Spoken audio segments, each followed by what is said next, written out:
কাজটাও আরো আগে, ওদের কাজটা ওরাই করুক, আপনারা ওদের কাজটা কেন করতে চাচ্ছেন? এটা আমার কাছে একটা কুইজের মতো লাগছে। আমাদের তো এটা একটা কুইজের মতো লাগছে। রিফর্ম করা, আমাদের রিফর্মটা খুবই একটা স্ট্রং ম্যান্ডেট। এবং আপনি যদি আসেন কালকে, যদি এসে আপনি ওপিনিয়ন পোল নেন যে আমাদের ম্যান্ডেটটা কি হচ্ছে, আমি বলবো যে মোর দেন 80% will say that we want this government to carry out reforms.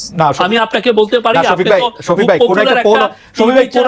চালান, আপনি নিজে একটা দেখেন না, ওপিনিয়ন পোল নেন। শফিক ভাই, ওপিনিয়ন পোল দিয়ে তো আসলে বোঝা খুব মুশকিল। তবে মানে পোল হওয়ার মানে একটা জনগণের কোন একটা ম্যান্ডেট না নিয়ে জনগণ কি চায় এটা বইলা দেওয়া আমার মনে হয় ঠিক গণতান্ত্রিক না মনে হয়।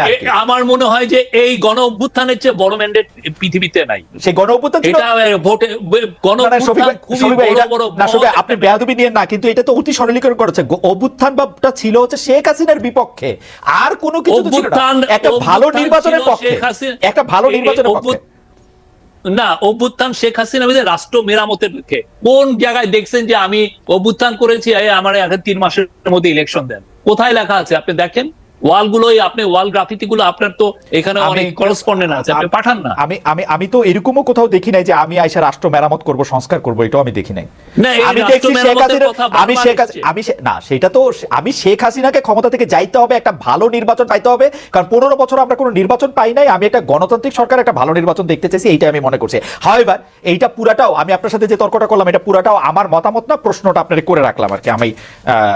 আমি জানি যে আপনি ব্যাপারটা নিয়ে ভাবতেছেন, ভাববেনও আর কি। না, আমাদের মিশন খুবই সিম্পল। রাষ্ট্র মেরামতের জন্য যতটুকু রিফর্ম করা দরকার আমরা করব, অবশ্যই এটা পলিটিক্যাল পার্টির সাথে কনসালটেশন করে এবং তাদের সাথে একটা কনসেনসাসের মাধ্যমে এই রিফর্মটা করা হবে। এটা নিয়ে শেষ প্রশ্ন করি যে আপনার কাছে মনে হইতেছে না আসলে যে পলিটিক্যাল পার্টিগুলিরে যদি আপনি এটা ছাড়েন, যারা গণতান্ত্রিক প্রক্রিয়া নির্বাচিত হয়ে আসবে তারা এটা করবে, এটা আপনাদের মনে হচ্ছে না? অনেকগুলো পলিটিক্যাল পার্টি এসে এটা আমাদেরকে বলছে যে আপনারা করে যান, এটা নেসেসারি। অনেকগুলি পলিটিক্যাল পার্টি মানে যাদের জনসমর্থন 2%। না, আমি এটা নিয়ে কথা বলছি না, কার 2% কার 1%, এটা নিয়ে আমার কোনো না। বাট আমাদের এখানে অনেকগুলো, প্রায় 40টার মতো পার্টি তো এসছে, কথা বলছে। তো আমরা তো জানি তারা অনেকে, বেশিরভাগই চাচ্ছেন যে না, আমরা যাতে খুব নেসেসারি, যেগুলো খুব দরকারি, সেগুলো রিফর্ম আমরা যাতে ক্যারি আউট করি। ওকে, যেহেতু আপনারা অন্তর্বর্তীকালীন সরকার, সেহেতু বারবারই আগের অন্তর্বর্তীকালীন সরকারের সাথে একটা তুলনা আসে, -1 -2 নানা ধরনের ফর্মুলা নিয়ে কথা বলা হয়। আমরা যেখানে দেখেছি যে বেগম খালেদা জিয়া অনেক অসুস্থ ছিলেন, তার বিদেশে যাওয়া অনেক বেশি দরকার ছিল, তার ডাক্তাররা জানিয়েছিলেন তার শরীর স্বাস্থ্য খুব খারাপ আছে। তারপরেও আমি অবশ্য জানি যে কিছুদিন আগে তিনি অনুমতি নিয়েছেন হয়তো আপনাদের কাছে, তিনি হয়তো শীঘ্রই বিদেশে যাবেন, কিন্তু সেটা উনি দেরি করছেন এই ভেবে অনেকে বলছেন যে তিনিও যদি বিদেশে চলে যান, জনাব তারেক রহমানের মামলাগুলি তোলা হয় নাই, তিনি যদি বিদেশে না আসেন, আপনারা কোনো না কোনো ভাবে তাদেরকে মাইনাস করে ফেলতে পারেন। এরকম কোনো পরিকল্পনা কি আপনাদের আছে কিনা, বা এটারে আপনারা? না, আমাদের যেহেতু পলিটিক্যাল কোনো নাই, আমাদের অ্যাম্বিশন নাই, অতএব এগুলো কোনো নাই। আমরা খালেদা জিয়াকে যথেষ্ট সম্মান করি এবং আমাদের মধ্যে কোনো -2 এগুলো কোনো ধরনের কোনো এজেন্ডা নাই। আমাদের একটাই এজেন্ডা, রিফর্ম গুলো ক্যারি আউট করা এবং ভালো একটা ইলেকশন দেওয়া। আচ্ছা, এই সরকারের 100 দিন উপলক্ষে জাতির উদ্দেশ্যে যে ভাষণ দেওয়ার ক্ষেত্রে প্রধান উপদেষ্টা বলেছেন এই সরকারকে ব্যর্থ করার জন্য, অকার্য করার জন্য আমরা বিশাল অর্থে বিশ্বব্যাপী দেশের প্রতিটি স্থানে, প্রতিটি জায়গায় এক ধরনের মহাপরিকল্পনা দেখার কথা তিনি বলছেন।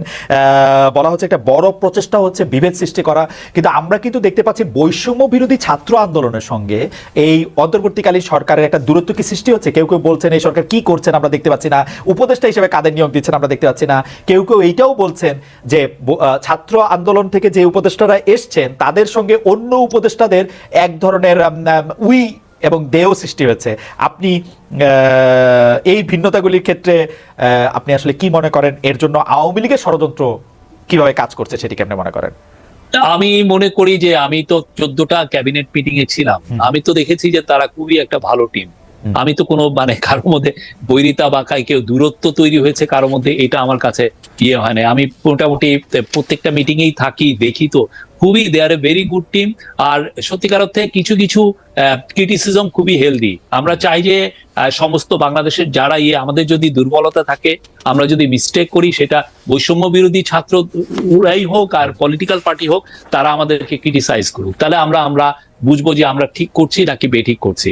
আর এটার মানে এই না যে সে আমার থেকে দূরে চলে গেল, কারোর সাথে আমাদের দূরত্ব নেই। আমরা মনে করি পলিটিক্যাল পার্টি বা বৈষম্য বিরোধী ছাত্র আন্দোলন সবই আমাদের অংশীজন। এটা নিয়ে আমাদের কোনো ধরনের কোনো দূরত্ব নাই। আমরা খুবই রাইট অন ট্র্যাক আছি এবং আমি মনে করি যে আমরা আমাদের লক্ষ্যে খুব স্থির আছি।